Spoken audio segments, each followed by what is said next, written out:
సమాచారం కోసం 95 న్యూస్ ఇప్పుడు యాప్ లో మీ ముందుకు వచ్చింది. వెంటనే డౌన్లోడ్ చేసుకుని న్యూస్ అప్డేట్ తెలుసుకోండి. ప్రతి క్షణం ప్రజాక్షేమం కోసం.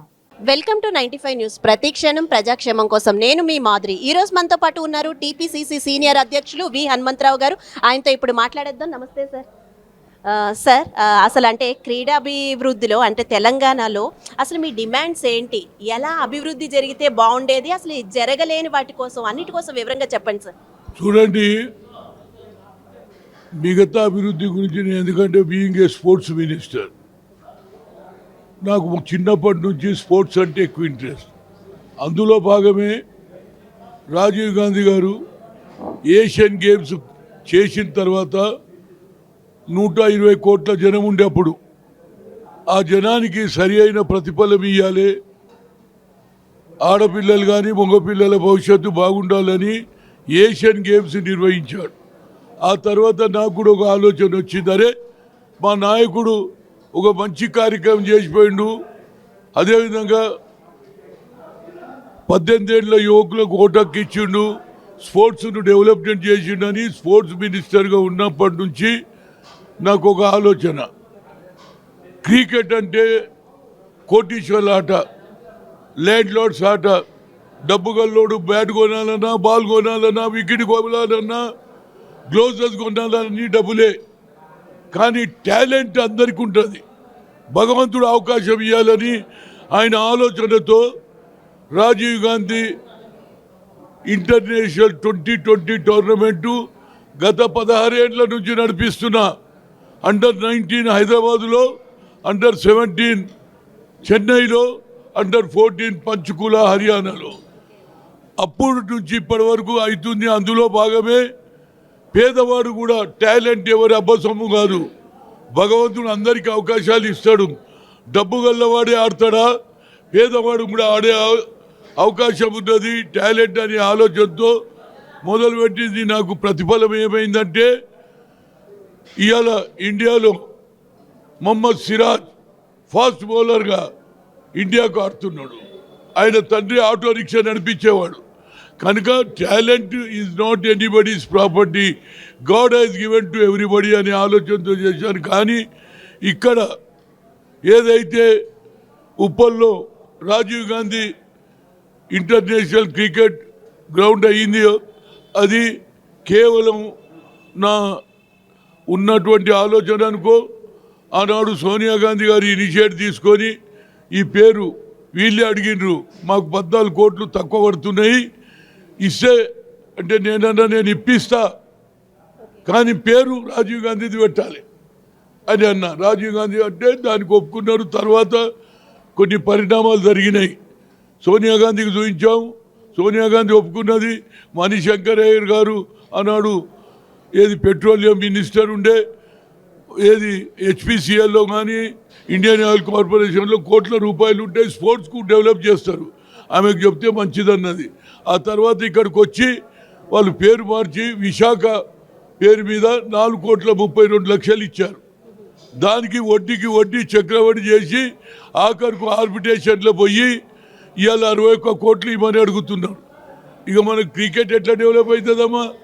ఇవాళ ఆంధ్రలో నువ్వు పోయి చూడండి, కడపలో కానీ అనంతపూర్లో పెంచి స్టేడియాలు కట్టారు, ఈస్ట్ గోదావరి వెస్ట్ గోదావరిలో కట్టారు. ఇక్కడ లేదు. ఆ డబ్బు మనకు ఉపయోగపడితే కొత్త స్టేడియాలు కట్టవచ్చు అనేది నా ఉద్దేశం. దీనికి కొత్త కమిటీ వచ్చిన వాళ్ళు కూడా దీనికి నిర్ణయం తీసుకోవాలి. హైకోర్టు ఏదైనా చేస్తే మనం సుప్రీంకోర్టు పోవాలి. అందులో జనరల్ బాడీలో డిస్కషన్ చేయలే, ఈ మాట చెప్పలే, సోనియా గాంధీ కలిసింది చెప్పలే. ఆనాడు శ్రీధర్ వచ్చిండు, అదేవిధంగా మన శివలాల్ యాదవ్ వచ్చాడు, రంగారెడ్డి వచ్చాడు, అందరూ ఒప్పుకున్నారు.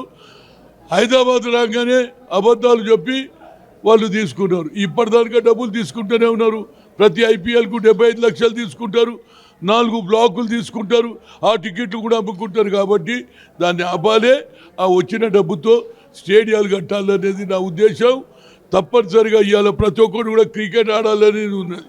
టీవీలలో కానీ సెల్ ఫోన్లో కానీ గల్లీలలో చిన్న చిన్న వాడల్లో పిల్లలు ఆడుతున్నారు. దాన్ని ఎంకరేజ్ చేయాలనేది నా ఉద్దేశం. దీనికి తప్పనిసరిగా ప్రభుత్వం కూడా శ్రద్ధ వహించి ఎట్టి పరిస్థితుల్లో ఆయనకు బిజినెస్ కాదు, ఇది బిజినెస్ కాదు. అప్పుడు వాళ్ళ అన్న ఉండే, ఆయన తమ్ముడు కూడా ఉండే. ఈ విధంగా క్రికెట్ను లూట్ చేస్తే పిల్లల భవిష్యత్తు ఏమవుతుంది అనేది నా ఉద్దేశం. ఒక స్పోర్ట్స్ మినిస్టర్గా తప్పనిసరిగా వచ్చే తరం వారికి న్యాయం జరగాలనేది నా కోరిక. తప్పనిసరిగా వచ్చే ఎలక్షన్ అయిన తర్వాత కమిటీ కూడా తప్పనిసరిగా దీని మీద ఫైట్ చేయాలి. ఆ డబ్బుతో ఇతర జిల్లాలలో కూడా స్టేడియాలు కట్టాలనేదే నా ముఖ్య ఉద్దేశం. అంటే మీరు అంబర్పేటలో కూడా ఎప్పటి నుంచో స్టేడియం రావాలి అంటున్నారు, కానీ ఇప్పటి వరకు రాలేదు కదా, దాని గురించి ఏమంటారు? చూడండి, నేను ఆల్రెడీ అంబర్పేటలో చేసింది చాలామందికి తెలియదు.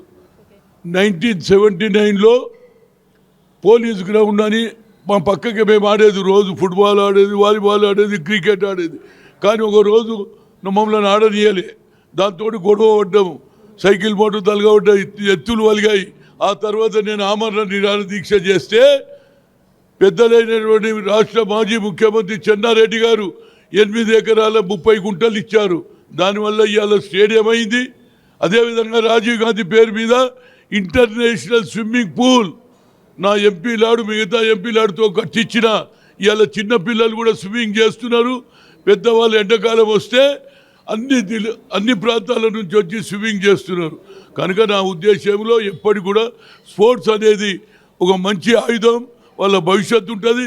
ఏ ఆటపాట లేకపోతే నక్సలిజంకు యాక్టివిటీ అవుతారు, లేకుంటే దారి దోపిడీకి అవుతారు అనేది నా ముఖ్య ఉద్దేశం. ఇంకా ముందు కూడా నాకు ఒక కోరిక ఉన్నది. మహాత్మా జ్యోతిరావు ఫులే ఆడిటోరియం కట్టిస్తే చిన్న చిన్న పేదవాడు బడుగు బలైన వర్గాలు వారు చిన్న చిన్న కార్యక్రమాలు చేసుకుంటారు, మీటింగ్లు పెడతారు. ఆడ స్థలం ఉన్నది, దాన్ని ఇప్పటి వరకు కట్టలేదు. గతంలో రాజశేఖర్ రెడ్డి గారు ఉన్నప్పుడు ఆలోచన చేశాం, కానీ అది పెండింగ్ ఉన్నది. అదొక్కటి నా జీవితంలో ఒక ఆశ. ఇంకొకటి, బతుకమ్మకుంట చిన్నప్పటి నుంచి మేము బతుకమ్మ ఆడేది మా తాత మా అమ్మమ్మలు. కానీ ఇవాళ దాన్ని కూడా కబ్జా చేశారు. దాని గురించి కూడా పోరాడిన ఫైనల్గా కలెక్టర్ గారు అది బతుకమ్మకుంట అన్నారు. బతుకమ్మలు వచ్చే సంవత్సరం బతుకమ్మ మా చెల్లెళ్ళు అక్కలు అక్కడనే అందరూ కూడా ట్యాంక్ బండ్ రాకుండా ఆ చెరువులనే బతుకమ్మ ఇవ్వాలనేది నా రెండే కోరిక. ఒకటి జ్యోతిరావు పూలే, 2 బతుకమ్మ. ఇది నా కోరిక. గతంలో నేను చాలా వాటర్ తెచ్చాను, అభివృద్ధి చేశాను. ఇవన్నీ మేము చేసిందే. ఇక వీళ్ళు కేవలం రోడ్లు చేసుకోవడం తప్పితే, అది కూడా ఎలక్షన్ వస్తుందని రోడ్లు వేస్తున్నారు, ఇప్పుడు డ్రైనేజ్ చేస్తున్నారు. ఇది మొదటి నుంచి చేసి ఉంటే బాగుంటుంది అనేది నా ఉద్దేశం. ఏదైనా జీవితాంతం ప్రజల పక్షాన ఉంటాం. ఎక్కడ అన్యాయం జరిగితే ఏ స్త్రీ మీద కూడా మీకు తెలుసు, హాజీపూర్లో 3 అమ్మాయిల మీద రేప్ చేసి మర్డర్ చేస్తే ఆ శిక్ష అనేదానిక నేను ఆఖరి దానిక కొట్లాను. కానీ దురదృష్టం 3 ఏళ్ళు అయిపోయాయి, హైకోర్టు అప్రూవల్ ఇస్తలేదు. అదేవిధంగా అంబేద్కర్ స్టాచ్యూని కూడా ఒక రోజు ముందు 13 నాడు కూలగొట్టారు. దాని గురించి మరి కొత్త తెస్తే కూడా దాన్ని కూడా ఇవాళ స్టేడియంలో ఈనాడు కూడా లాకప్లో ఉన్నది. అది నా బాధ. ఆయన 125 పెట్టుకున్నారు. నా 5 అడుగుల 8 అడుగుల అంబేద్కర్ ఇంకా పట్టుకొనే ఉన్నాడు. దాన్ని కూడా తేవడానికి నా ప్రయత్నం చేస్తా. చివరిగా ఒక్కటి చెప్పండి, ఇప్పుడు అంటే కాంగ్రెస్ కనుక అధికారంలోకి వస్తే నిజంగానే మీరు అన్నట్టు ఒక పేదవాడు కూడా వెళ్ళి క్రికెట్ ఆడగలిగే స్టేజ్కి ఏమైనా తెస్తారా? అంటే అలాంటి మార్పులు ఏమైనా వస్తాయంటారా? ఇంకా చూడండి, సోషల్ జస్టిస్ గురించే నేను రాజకీయాలలో వచ్చిన. డబ్బు సంపాదించాలని లేదు. నేను యువజన కాంగ్రెస్ అధ్యక్షుడిగా, ఎన్ఎస్యుఐ స్టూడెంట్ లీడర్గా, పిసిసి అధ్యక్షుడు చేశాను. నా పీరియడ్లో 23 జిల్లాలు ఉంటే 12-13 జిల్లాలలో బడుగు బలైన వర్గాలకు అవకాశం ఇచ్చిన ఎస్సీ ఎస్టీ మైనార్టీలు. కనుక నా ఉద్దేశం సోషల్ జస్టిస్. ఇందిరాగాంధీ ఏ ఆలోచనో, రాజీవ్ గాంధీ ఏ ఆలోచనో, ఇవాళ రాహుల్ గాంధీ ఆలోచన. ఆయన ఇవాళ we come to the power, we conduct cash wise. అది కూడా అయితే మాకు న్యాయం జరుగుతుంది. మెజార్టీ 54% ఉన్నాం. అదేవిధంగా నితీష్ కుమార్ కూడా బీహార్లో చేశాడు, 63% వచ్చింది మాకు. కనుక మాకు కూడా జరగాలి. మహిళా బిల్లుకు మేము స్వాగతిస్తున్నాం, కానీ మహిళా బిల్లులో కూడా ఎస్సీ బీసీలకు కూడా న్యాయం జరగాలి అనేది నా ఉద్దేశం. Thank you so much.